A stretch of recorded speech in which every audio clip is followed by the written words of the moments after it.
Bien, alors je ne vais pas dire Shabbat Shalom puisqu'on est en plein milieu de la semaine, mais j'avais à cœur ce soir de vous faire un message. Je viens de passer une nuit où le Seigneur m'a tenu en éveil de façon constante et où il m'a demandé de prier d'une manière très spéciale. Il m'a aussi signalé des passages bibliques qui sont importants parce qu'ils sont dans le droit fil des deux messages que j'ai relâchés dernièrement autour du phénomène Jézabel-Akab. Alors, il y a eu deux messages et le dernier, celui du Shabbat dernier, il a provoqué d'excellentes réactions, dont des sœurs, une sœur en particulier qui m'a remercié, m'a dit que c'est tout à fait d'accord avec ce que j'ai pu relâcher sur donc ce Shabbat dernier. Bien, alors voilà, donc j'avais à cœur avant de vous quitter, puisque nous allons partir, Elisheva et moi, pour une tournée assez importante, quelque part en Europe. J'en dis pas plus, c'est pas utile, c'est pas nécessaire. Et je ferai un rapport, bien sûr, en revenant au travers de notre lettre de nouvelles. Inscrivez-vous pour la lettre de nouvelles si vous voulez en savoir plus et mieux. Bien, sachez aussi que nous prions. Chaque fois que quelqu'un veut s'inscrire sur la lettre de nouvelles, nous prions parce que nous savons que voilà, nous avons des ennemis spirituels et il est bon d'être prudent. Bien, alors qu'est-ce que je voulais vous relâcher avant de partir, sans être trop long? Eh bien, voilà, je suis retourné voir un petit peu, enfin conduit par le Seigneur, sur YouTube, où bien sûr il y avait une foultitude, c'est un belgicisme, vous me pardonnerez, ça veut bien dire ce que ça veut dire, une foule d'annonces autour du 23 septembre. Alors, il y a eu, alors j'ai relevé, alors bien sûr, des annonces complètement stupides. Je dis bien stupides, parce que d'abord, elles ont toutes un côté, ou presque toutes, un côté très sensationnaliste comme ça. Et bien sûr, rien de tout ce qui est annoncé n'est arrivé. Alors je vous lis un petit peu, je vous cite. Donc, il y a eu d'annoncer, enfin, moi j'ai trouvé, mais rapidement, hein, parce que je n'ai pas eu envie de m'attarder non plus sur ces choses. Une, deux, trois, quatre, cinq, six, enfin au moins six ou sept annonces de l'enlèvement de l'Église. Et, à moins que vous n'ayez été enlevé, mais si vous l'êtes, vous êtes au ciel, faites-moi un signal, comme vous savez, Don Camillo, n'est-ce pas, c'est ça? Oui, je préfère en rire parce que j'ai un immense respect pour ce jour de l'enlèvement qui, à mon avis, viendra juste autour du Seigneur, pas avant, mais enfin, ce n'est pas le débat. Enfin, foultitude d'annonces sur le 23, l'Église est enlevée. Elle n'a pas été enlevée. En plus, après c'est début de la grande tribulation. J'en ai vu un paquet aussi, hein, 1, 2, 3, 4, 5 au moins. Voilà, début de la grande tribulation. Oui, bah, peut-être, mais en tout cas, bon, ici il fait calme, hein, ça va, bon, je ne sais pas. Le retour de Jésus, le 23 septembre. Malheureusement, il n'est pas là. Moi, j'aimerais qu'il soit là, mais il n'est pas là. J'ai vu aussi, alors les catholiques s'y mettent aussi, un grand signe, la réalisation du message du Padre Pio. Je ne sais pas du tout ce qu'il a annoncé, ce brave homme, mais en tout cas, bon voilà. Alors voilà aussi, on parle d'alignement planétaire avec toutes sortes d'avis là-dessus, etc., etc. Bien, Pierre Gilbert, le fameux Pierre Gilbert qui avait annoncé le bug de l'an 2000, bug qui n'a pas eu lieu, et qui revient à la charge aussi avec toutes sortes de choses. Je lis aussi La fin du monde. Ah ouais, la fin du monde, c'était le 23 septembre. Même Madame Soleil n'aurait pas osé le faire. Ça, vous voyez, la fin du monde, c'est même pas la fin pour cette époque. Hein.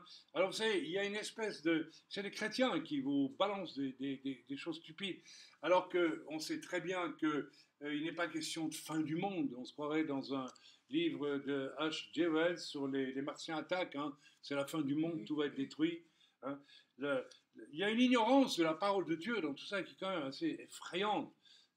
Qu'on parle de la fin du temps des nations, c'est une chose, mais est-ce que les gens qui énoncent toutes sortes de sottises sont même au courant de cela? Quand on parle de la fin de ces... Bon, mais la fin du monde d'ailleurs, au fond, si on va au fond des choses, il n'y aura jamais de fin du monde.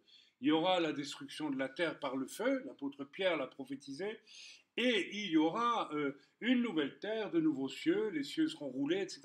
Donc il y aura éternellement une création, puisque l'Écriture annonce. Donc, mais bon, voilà, la fin du monde.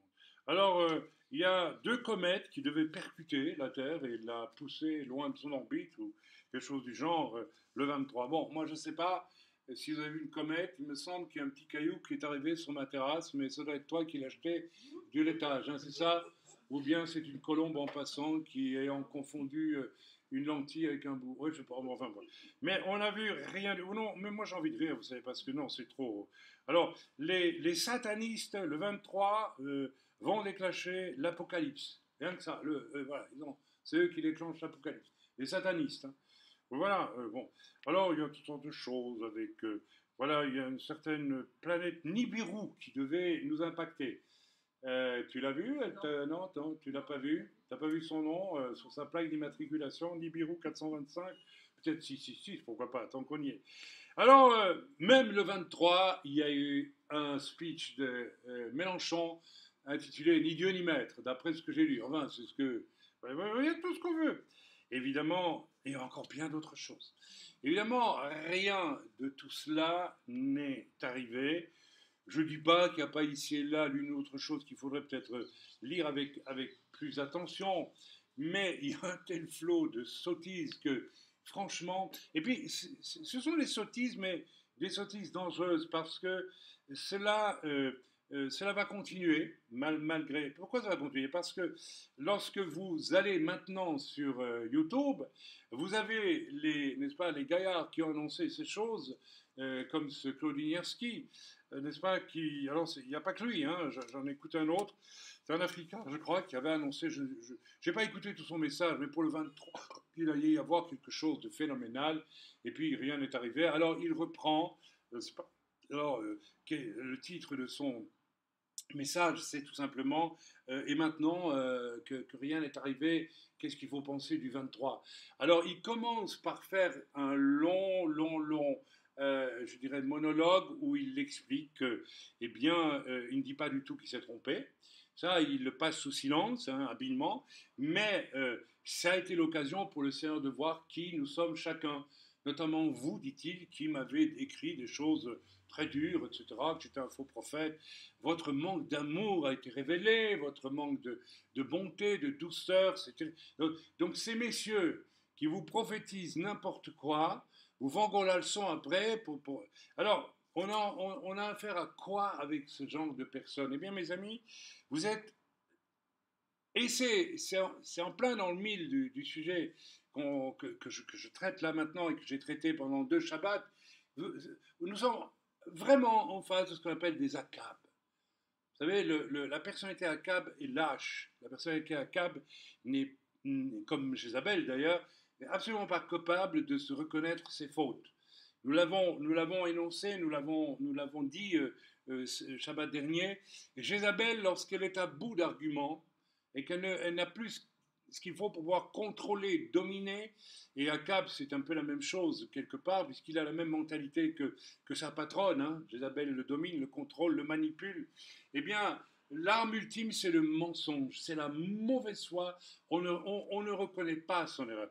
Donc, mes amis, ces faux prophètes qui sont sous la gouverne de la reine du ciel, et il y en a beaucoup aujourd'hui, n'est-ce pas, vont toujours, au lieu de simplement dire j'ai fait une fausse prophétie, je demande pardon et je me place devant le Seigneur, je me mets sous contrôle peut-être de l'Église afin de lui présenter mes prophéties pour voir si c'est diffusable ou pas. Non, pas du tout. N'est-ce pas? On continue. Vous savez, j'ai entendu que dans le sud de la France, un faux prophète avait annoncé dans une famille où un enfant était décédé, quand même un enfant, un adolescent, je crois, hein, eh bien, il avait annoncé que dans 3 jours, l'enfant ressusciterait. Donc les parents ont attendu 3 jours, parce qu'on a mis l'enfant dans un cercueil, ou je ne sais où, enfin bref, et au bout de 3 jours, l'enfant n'a pas ressuscité. Eh bien, le prophète ne s'est pas repenti, le prophète a mis ça dans la case pertes et profits. Ça arrive, hein, on se trompe, mais écoutez. Et puis, on continue. Ces gens-là, alors je ne veux pas ici dénoncer les faux prophètes, je veux dénoncer cette caractéristique caractérielle du faux prophète, c'est un faible qui ne reconnaît jamais ses fautes. Jézabel, qui a besoin de dominer, de contrôler, ne peut jamais reconnaître ses fautes. Alors voilà, donc je voulais commencer par cela, et je pense que c'est important parce que le Seigneur me parle beaucoup ces temps-ci, parce que vous savez, voilà, tout un chacun tout un chacun porte en lui quelque chose de la semence d'Akab et quelque chose, quand on est femme, de la semence de Jézabel. Hein, je vous renvoie à l'étude autour du moment de la chute, quand le diable, Satan, vient s'adresser à la femme au lieu de s'adresser à l'homme, et inversant ainsi les rôles, mettant la femme qui n'a pas reçu de Dieu cette autorité, une fausse autorité pour discuter des principes que Dieu a enseignés à l'homme acceptant d'abandonner son autorité et de prendre une place qui ne peut pas gérer, c'est-à-dire de celui qui magnifie les principes numéro un. Enfin, tout ça, nous en avons parlé. Et voilà. Bien, alors qu'est-ce que je veux dire? Eh bien, je veux dire que c'est très intéressant parce que dans la Haftara de Kippour, donc qui vient là, dans très peu de jours, nous, à la synagogue, en général, on lit le livre de Jonas. C'est très intéressant. Pourquoi on lit le livre de Jonas? Bien, pour toutes sortes de raisons. Parce qu'il y est question de repentance. On sait que Dieu avait résolu de détruire Ninive. Jonas, finalement, ira à Ninive et Ninive va se repentir. Bien, je n'ai pas là-dessus que je voulais m'arrêter, mais sur l'attitude de Jonas. Jonas va fuir ses responsabilités, et c'est même assez grotesque quelque part. Il va prendre un bateau, il affiche le camp. C'est en Espagne qu'il va, à Tarsis, n'est-ce pas? Donc il ne veut pas. Il ne veut pas parce qu'il ne veut pas assumer. Bon, on ne peut pas rentrer dans les détails du comment, du pourquoi. Il a reçu un ordre de Dieu, il est défaillant, il n'assume pas. Et finalement, le rabbin qui faisait un commentaire que je trouvais intéressant sur cette Haftara disait qu'il a raison, qu'il n'y a pas que Jonas qui a eu des moments comme cela dans son existence. Beaucoup d'hommes de Dieu ont eu ce genre d'hésitation. Même Élie va s'enfuir loin de Jézabel. Lorsque Jézabel va l'attaquer, il y a une faiblesse qui peut survenir dans le cœur de tout homme. Moïse lui-même, lorsque Dieu va lui demander d'aller en Égypte, là il a un ordre de mission très clair, d'aller en Égypte pour libérer le peuple d'Israël, il va dire à Dieu, mais tu sais, j'ai la bouche un peu pâteuse, un peu lourde, je ne suis pas habile, etc. Tout ça, c'est parce que quelque part, il y a de l'homme démissionnaire en lui, absolument, absolument. Nous avons le prophète Ésaïe qui va dire à Dieu, ouais, tu me demandes de dire des choses, mais j'ai les lèvres impures. C'est aussi une manière de dire, ben, je ne suis pas sûr que je peux y aller. Hein. Alors que lorsque Dieu te dit d'y aller, et la réponse de Dieu à Ésaïe, c'est très simple. Non seulement tu vas y aller, mais pour que tu n'aies plus à discuter, je vais te mettre, n'est-ce pas, un charbon ardent sur la bouche et tes lèvres seront pures. En réalité, ça veut dire que si nous devons attendre d'être purs, absolument parfaits, n'est-ce pas, à tout moment pour accomplir, n'est-ce pas, les ordres de Dieu, eh bien, nous risquons d'attendre longtemps. Alors, je ne dis pas pour ça qu'il faut se permettre n'importe quoi quand on reçoit une mission de la part du Seigneur. C'est pas ça que je veux dire. Alors voilà, donc tous ces hommes de Dieu ont tenté finalement de se soustraire à la mission de Dieu. Amen. Jérémie va dire, oh, je suis trop jeune. Hein. Voilà, ils veulent se soustraire à la mission. Il y a en nous, il y a en tout homme ce besoin de se soustraire, de démissionner. Et voilà, nous l'avons vu et nous l'avons revu. Finalement, il y a peut-être qu'un seul homme qui a été capable d'aller toujours jusqu'au bout de ce qu'il a fait, c'est Yeshua.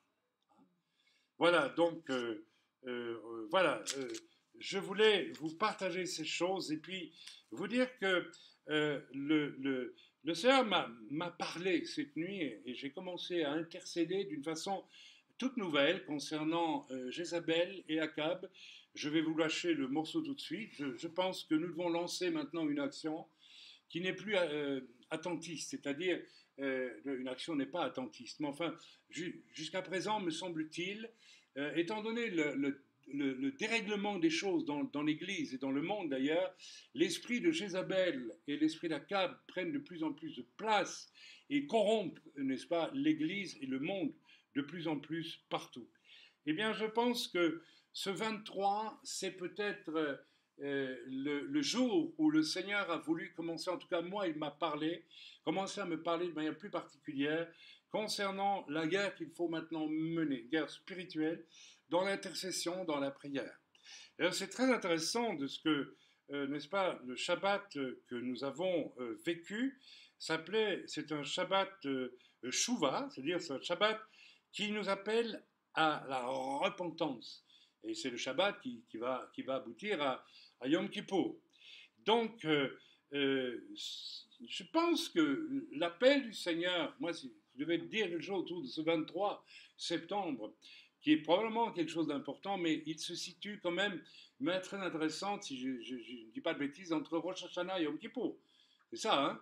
Donc, on est là dans des dates importantes. Et il est question, avec Yom Kippour, de mener un combat pour mettre nos vies en ordre. C'est ça, le sens de Yom Kippour. Alors, bien sûr, en Yeshua, tout a été accompli pour nous, c'est un fait, mais néanmoins, nous ne sommes pas pour ça mis à part du fait de devoir nous repentir quand c'est nécessaire. Et je pense que le grand thème de repentance que le Seigneur veut relâcher en ces jours, c'est repentance par rapport à Jézabel, par rapport à Akab, repentance pour que nous devons commencer à prier pour que tout ce qui est de Jézabel dans nos vies, mes sœurs, tout ce qui est de Jézabel dans nos vies, toute tendance Jézabel dans n'importe quelle femme dans l'Église soit amené à la lumière dans l'esprit, le cœur de ces personnes elles-mêmes. Que toute tendance Akab qui existe chez tout homme soit honnêtement mise en lumière dans nos vies. Dans la mienne aussi. Moi aussi, je peux avoir ces difficultés par moments. Vous savez, quand on va là, je vais vers un gros combat spirituel. Un énorme combat dans les semaines dans les temps qui viennent. Mais au fond, moi-même, je vais vous dire honnêtement, parfois j'ai envie de dire au Seigneur, écoute, envoie quelqu'un d'autre, encore un combat, j'ai pas envie. Alors, non, pourquoi n'a-t-on pas envie de mener un combat que le Seigneur demande de mener? Mais parce que tout au fond de nous-mêmes, il y a cet Akab qui veut vivre dans son petit jardin clos, avoir la paix, tranquille, veut dire, vous, frère Chaim, avec le caractère que vous avez, oui, même moi, c'est dans le cœur de tout homme. Nous avons cet égoïsme en nous, nous avons cette faiblesse en nous, de voilà qu'on nous fiche la paix, et puis bon voilà, nous devons donc accepter, et puis nous allons entrer, frères et sœurs, c'est un appel que je lance à l'Église entière aujourd'hui, à tous ceux qui voudront bien entendre, j'espère que l'Esprit de Dieu va vous confirmer cela. Eh bien, peut-on m'apporter un verre d'eau, s'il vous plaît, parce que j'ai soif? Eh bien, merci.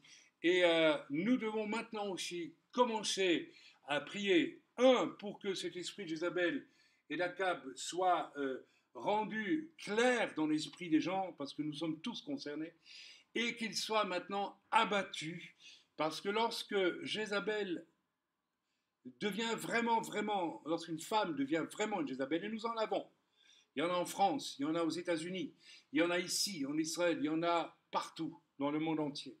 Nous avons d'énormes Jézabel. Je crois qu'il suffit de regarder pour se rendre compte, n'est-ce pas, que nous avons des Jézabel. Lorsque Jézabel, je dirais, est en phase terminale, lorsqu'une femme est devenue vraiment Jézabel, selon ce que je peux observer, à moins qu'en dernier recours, il y ait repentance et abandon. Et je pense que j'ai ressenti ces temps derniers, j'ai interpellé Jézabel, je vous dis franchement, et j'ai ressenti quelque chose que je n'avais jamais ressenti jusqu'à présent, une espèce d'autorité qui est en train de naître. Et je crois que le Seigneur est en train de faire, de vouloir que des hommes de Dieu véritables commencent à prier, intercéder avec autorité pour que les Jézabel soit qu'elles se repentent, soit eh bien, que l'Église s'en débarrasse, que l'Église les dénonce et s'en débarrasse. Le temps est venu. Vous savez, Jézabel, dans l'Écriture, dans le livre des rois, finalement, ok, elle a été au fond confrontée à l'Esprit de Dieu à travers Élie, c'est un fait, mais elle a finalement été détruite par le roi Jéhu et par ses soldats qui l'ont balancée par une fenêtre, et puis ce sont les chiens qui ont dévorait son corps. Alors je crois que c'est ce que j'ai vu en esprit aussi concernant certaines femmes qui sont vraiment devenues des Jézabel. Je ne dis pas que toutes les femmes sont des Jézabel. Je dis qu'en toute femme, il y a la possibilité de Jézabel. En tout homme, il y a la possibilité d'Akab. Mais tout le monde n'est pas Akab. Et tout le monde ne devient pas Jézabel. C'est une question de choix aussi. D'accord? Donc, quand une femme est devenue vraiment Jézabel, ou quand un homme est devenu vraiment Akab, il n'y a plus de solution sinon de s'en défaire, de s'en débarrasser. Frères et sœurs, j'aimerais bien terminer cette courte exhortation en vous parlant de deux, trois choses qui me sont venues à l'esprit cette nuit. Par exemple, j'ai songé à... D'abord, je me suis rappelé de ce cantique de Moshe que nous avons lu Shabbat dernier, hein, qui est un cantique à la gloire du Dieu Père. Amen. Et je pense ici n'est-ce pas, à Yeshua qui va un jour présenter une épouse sans tache ni ride à son père. Et pas à la reine du ciel, à son père. Nous n'avons que des hommes dans cette affaire, excusez-moi, que des êtres mâles, masculins. Et vous allez me dire, alors là, frère, vous êtes sévère, il y a donc place pour rien pour les femmes. Je n'ai pas dit ça, c'est un autre sujet. Amen. Il y a beaucoup de place pour les femmes, mais pas la place des hommes. Le temps où les femmes veulent prendre la place des hommes, mes amis, va cesser. Il va cesser parce que l'Église va se lever. Des hommes de Dieu forts, réellement forts, et vous tous qui m'écoutez, vous allez vous lever, vous allez commencer à prier pour qu'on mette un terme à cela au nom de Jésus. C'est extrêmement important. Christ vient présenter à son Père, est-ce que nous ferons partie de cette épouse? Il n'y aura pas de possibilité pour une Jézabel ou pour un Akab d'être dans cette église. Vous croyez que Jésus va présenter à son Père une épouse, n'est-ce pas, avec des Akab et des Jézabel? Je ne le crois pas un instant. Et c'est peut-être ça le sens profond de sans tache ni ride, sans Akab et sans Jézabel. Vous savez, j'ai pensé à un autre passage de l'Apocalypse où il dit que 144 000, vous savez, les fameux 144 000, sont ceux, nous dit l'Écriture, qui ne sont pas souillés avec des femmes. Eh bien, je vais vous donner mon avis sur ce verset. Alors, quand j'ai lu le commentaire dans ma Bible, dans une de mes Bibles, la MacArthur, c'est MacArthur, c'est ça? Il y en a d'autres, hein, rassurez-vous. Bon, eh bien, il dit, c'est tous les hommes qui ne sont pas souillés sexuellement avec les femmes. Vous savez, à la limite, c'est pas notre problème. Et puis, vous savez, trouvez-moi 144 000 gaillards qui jamais n'ont même eu une pensée impure. C'est tout simple. Non, je ne pense pas qu'il soit question de cela. Je pense qu'il est question d'autre chose. Il s'agit de 144 000 guerriers de l'Éternel qui jamais n'ont accepté le moindre, comment vais-je dire, la moindre soumission, le moindre compromis avec l'esprit de Jézabel. Même dans leur relation de couple. Même et surtout dans la relation de couple. Je peux vous dire une chose, certaines personnes m'ont parfois dit que j'étais dur avec même mon épouse. De quel droit les gens, alors que mon épouse a toujours dit non, il n'est pas dur avec moi. Simplement, il est le chef du foyer et il l'assume. Bien, je veux dire une chose, pour ma part en tout cas, je peux le dire droit en vous regardant, j'ai toujours refusé d'instinct, je ne sais pas pourquoi, depuis toujours, depuis même mon adolescence, oui, depuis mon adolescence, comment vais-je dire, toute soumission à quelque chose qui serait de la manipulation de la part des femmes. C'est quelque chose que je n'ai jamais accepté et je n'ai pas honte de le dire parce que ce n'est pas du tout une vantardise, c'est la vérité. Je pense que les 144 000 sont 144 000 hommes, jeunes gens, sans doute, qui n'auront pas souillé leur conscience avec l'esprit de Jézabel quelque part. Alors, je pense que nous sommes à la veille de temps extrêmement importants. Et voilà. Vous savez, c'est très, très intéressant de voir, de réfléchir au fait que Moshe lui-même, à un moment donné, va se séparer de sa femme et de ses enfants pour pouvoir accomplir sa tâche. Ça veut dire, je ne dis pas que sa femme était Jézabel, mais elle devait avoir une petite, comme toute femme, un petit aspect Jézabel, un tout petit, et pour être certain d'accomplir comme un homme responsable sa tâche, Moshe va aller jusqu'à écarter cette femme et ses enfants. Et à un moment donné, c'est le beau-père, c'est Jéthro, le beau-père, encore une fois un homme de Moshe, qui va venir et qui va ramener l'épouse et les enfants à Moshe, parce que le temps est là pour ça. Ce sont toutes choses qui m'ont frappé en réfléchissant cette nuit et d'autres choses aussi. Et donc, je vais peut-être en rester là avec ce message. Je pense que, n'est-ce pas, ce n'est pas un hasard si Shabbat dernier était Shabbat Shuvah, c'est-à-dire Shabbat de repentance, de retour sur soi-même. Et si nous allons droit vers Yom Kippour, qui est aussi un temps de repentance, je pense que d'une façon évidente, tout ce qui est Akab, Jézabel, infecte nos vies d'une façon scandaleuse très souvent, d'autant plus que j'en suis convaincu, j'ai la certitude d'expérience, parce que je l'ai vu, je l'ai constaté, lorsque un homme et une femme sont comment dire, au maximum d'une relation à Cap Jézabel. J'ai rencontré un jour un soi-disant pasteur et sa femme. Dans ce cas-là, vous avez automatiquement une composante d'impureté sexuelle qui est très forte. Donc, c'est possible que les 144 000 n'ont pas eu de relations sexuelles, mais je crois surtout avec des femmes, mais je crois surtout que ce sont des hommes qui ne sont pas corrompus avec Jézabel, parce que la corruption avec Jézabel est déjà la porte ouverte, est déjà une impureté en soi. Donc, ceci est très important. Et j'aimerais vraiment que nous comprenions peut-être que cette année Kippour et tout ce qui se passe entre Rosh Hashanah et Kippour, donc ce fameux 23 aussi, eh bien, ce n'est pas toutes ces choses qu'on nous a annoncées, la fin du monde ou que sais-je d'autre, mais peut-être que le Seigneur nous appelle vraiment à entamer un combat. Un premier combat avec nous-mêmes, un combat lucide. Qu'est-ce qu'il y a d'Akab en moi? Je l'identifie. Moi, Chaim, j'identifie. Je vais bientôt partir pour une mission difficile, spirituellement difficile, mais je sais qu'au fond de moi, je dois lutter pour...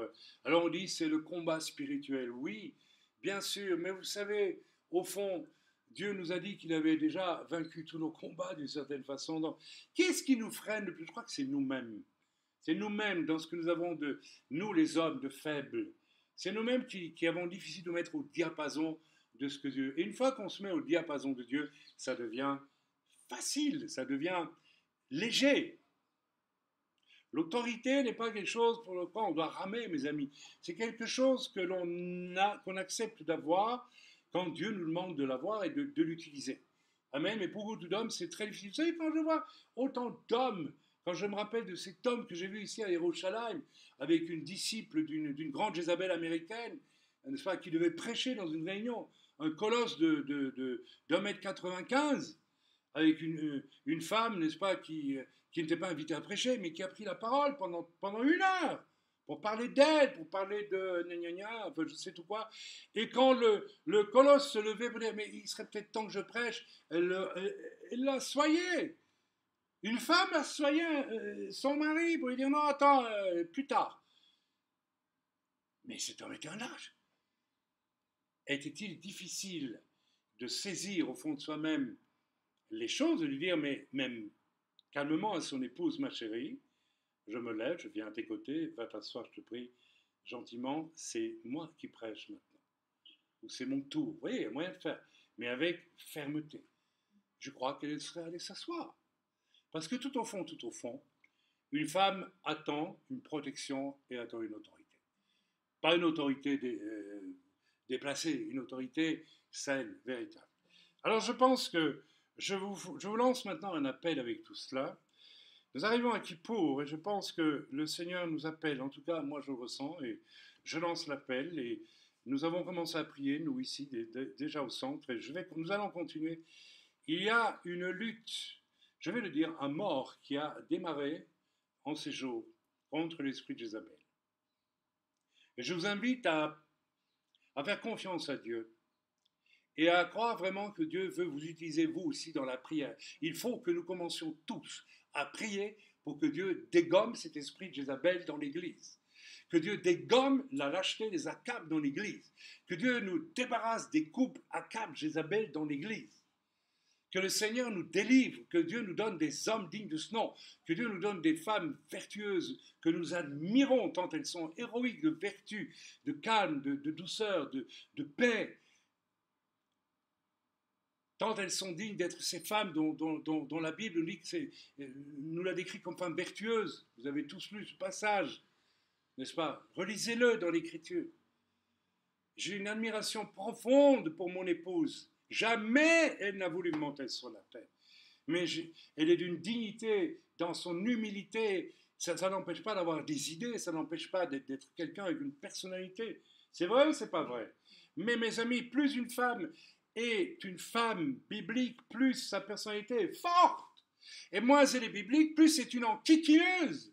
Et tellement, plus c'est faux et plus c'est faible en réalité. Il n'y a rien de pire qu'une femme qui veut jouer à l'homme, il n'y a rien de pire qu'un homme qui veut jouer à la femme. C'est monstrueux. Il faut nous repentir de ça maintenant. Il faut nous mettre à genoux et demander pardon à Dieu. Seigneur, je me repens et j'accepte de prendre conscience, comme le frère qui me parle en ce moment, qu'il y a en moi de la Cabe. De toute façon, il y en a. Et il y a en moi de la Jézabel. Je le reconnais. Tant qu'on ne reconnaît pas une faute, mon peuple périt faute de connaissance. Mais voilà, on ne sait même pas qui on est. Vous savez, nous avons un jeune chez nous, là, pour le moment, qui est formidable. Et pendant qu'on parlait, lors d'un voyage, j'ai dit, tu sais, il faut peut-être qu'on creuse cette pensée qui vient d'un philosophe grec, peut-être, mais connais-toi toi-même. Mes amis, nous devons apprendre à nous connaître nous-mêmes. Le temps est venu, si nous voulons rentrer dans une bagarre qui en vaille la peine, dans ce temps de la fin. Il est quand même important maintenant qu'on soit vrai avec ce que nous sommes et qu'on ne fasse pas du sentiment. Même ton papa, même ta maman, tu dois les honorer, mais tu dois pouvoir discerner ce qu'il y a à Akab ou Jézabel chez eux. Parce que si tu ne le fais pas, eh bien tu reproduis toi-même, tu resteras éternellement Akab ou Jézabel toi aussi. Donc le temps est venu d'ouvrir les dossiers et de regarder vraiment ce qui s'y trouve. Et aussi, le temps est venu de commencer à prier. Priez, priez, suppliez le Seigneur pour que cette prise de conscience se fasse dans les cœurs d'une multitude de croyants aujourd'hui. Et ensuite, priez pour que Dieu nous débarrasse des femmes qui ont été trop loin, qui sont devenues des Jézabel et qui veulent imposer à l'Église une véritable abomination, n'est-ce pas? Et les hommes qui les accompagnent dans cette tâche. La cour, vous savez, Jézabel a aussi une cour de faux prophètes autour d'elle. Ça, c'est clair. Alors, faux prophètes dans le sens où ce sont des hommes, j'en connais, qui restent dans le système pyramidal qui, lui, est gouverné par Jézabel, d'une façon ou d'une autre. D'une façon ou d'une autre. Parce qu'ils veulent en profiter, vous savez, on en profite. Ça, on a son auditoire d'église, hein, c'est tout simplement ça. Mais si un vrai prophète, vous savez, est quelqu'un qui est hors système pyramidal. Les vrais prophètes en Israël étaient toujours seuls face à Israël. Le vrai prophète, c'est un homme accompli, un homme de courage, un homme qui sait se mettre hors système pour le confronter, s'il est un vrai prophète, pas un guignol, un vrai prophète. Et ce n'est pas ces prophètes qui nous racontent des fariboles, n'est-ce pas, qui jettent des bonbons et des friandises au peuple de Dieu. Ceux-là sont des gens gouvernés par la Reine du Ciel. Et ce sont des gens avec des problèmes sérieux. Ce sont souvent d'ailleurs des lâches. Je l'ai vérifié. Il y a une lâcheté chez ce genre d'hommes qui est une évidence. Bref, je ne vais pas refaire le message, mais voilà, je vous lance un appel. Commençons à prier, commençons à intercéder, commençons à croire qu'au nom de Jésus-Christ, au nom de Yeshua, nous pouvons, et aussi parce que c'est la volonté de notre Père dans les cieux, qui a établi les choses dans la vérité un jour, soit concernant nos identités, eh bien nous pouvons commencer à demander à Dieu de nous défaire de Jézabel et d'Akab. Libérer l'Église. Si un réveil doit venir, je pense que ce combat-là aura sa place, doit avoir sa place pour que nous puissions y arriver. Voilà, je m'arrête là avant de partir en mission avec ma chère épouse et je vous salue tous dans le nom de Yeshua HaMashiach. Soyez des hommes faits, soyez des femmes bibliques et commencez à combattre. En tout cas, je lance cet appel au combat contre Jézabel et contre Akab, que ce soit en France, que ce soit ici en Israël, que ce soit ailleurs dans le monde. Priez, commencez à prier et croyez que Dieu va agir. Dans le nom de Yeshua, soyez bénis. Amen, ve amen, ve amen, ve amen.